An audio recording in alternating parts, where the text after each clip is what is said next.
আপনারা জানেন যে রায়গঞ্জ লোকসভায় গত নির্বাচনে আমাদের প্রার্থী হয়েছিল ভিক্টর। কংগ্রেস দলের প্রার্থী ছিল এবং সে তার মতন করে মানুষের সমর্থন নিয়ে সে নির্বাচনী যুদ্ধে অংশগ্রহণ করেছিল। নিশ্চয়ই হেরেছি আমরা, কিন্তু সেই ভিক্টরের বিরুদ্ধে এই বাংলার এক মন্ত্রী মিস্টার রাব্বানি, যিনি একসময় কংগ্রেস দলের এমএলএ ছিলেন,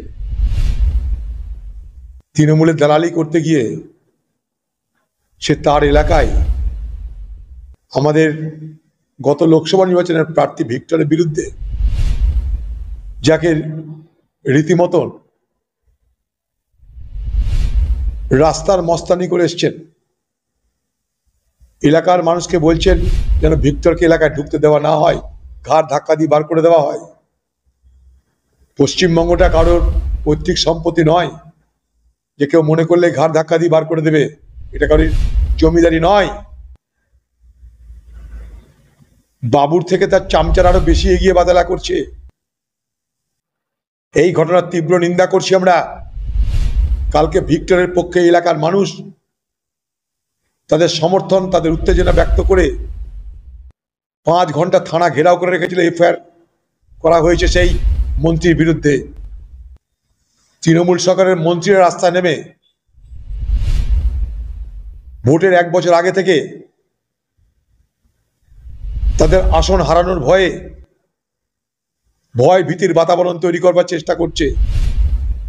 তাই আগামী দিনে সাধারণ মানুষকে তাদের গণতান্ত্রিক অধিকার সুরক্ষিত করবার জন্য সংঘবদ্ধ হতে হবে।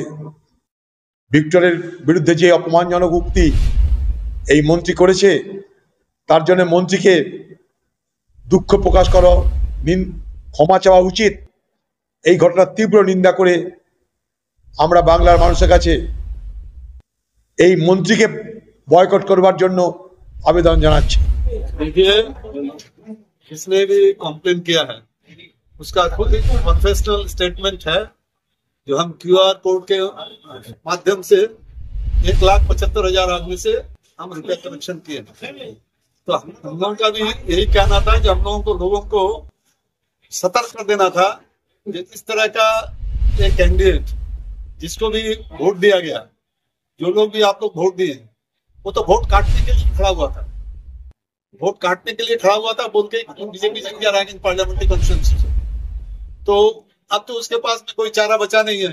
तो अब कभी उसके नाम से कंप्लेन, कभी इसके नाम से कंप्लेन, उसका नाम से होना चाहिए जो वो जो इतना आदमी का जो रुपया लिया है, उस रुपया का क्या क्या क्यूआर कोड में कितना कलेक्शन किया, कितना का हिसाब दिखाया इलेक्शन कमीशन को, कितना उसके पास है हिसाब, तो वो देगा। इस बारे में हम लोग भी कंप्लेन करेंगे कि भाई जब उसका खुद का कन्फेशनल स्टेटमेंट है, खुद एडमिट कर रहा है जो हाँ क्यूआर कोड में रुपया कलेक्शन किए हैं, तो भाई हिसाब तो पब्लिक का रुपया है, कितना कलेक्शन किया, किसने खर्चा किया, क्या किया, उसको हिसाब देना होगा। দেখুন, যেটা সত্যি আছে সেটা সত্যিই থাকবে, যেটা মিথ্যে আছে সেটা মিথ্যে হবে। সেটা তো ভিক্টর নিজের কথাতেই উনি কনফেস করেছিল যে 1,75,000 মানুষের কাছ থেকে উনি চাঁদা তুলেছে, চাঁদার আকারে তুলেছে উনি ভোটে লড়ার জন্য।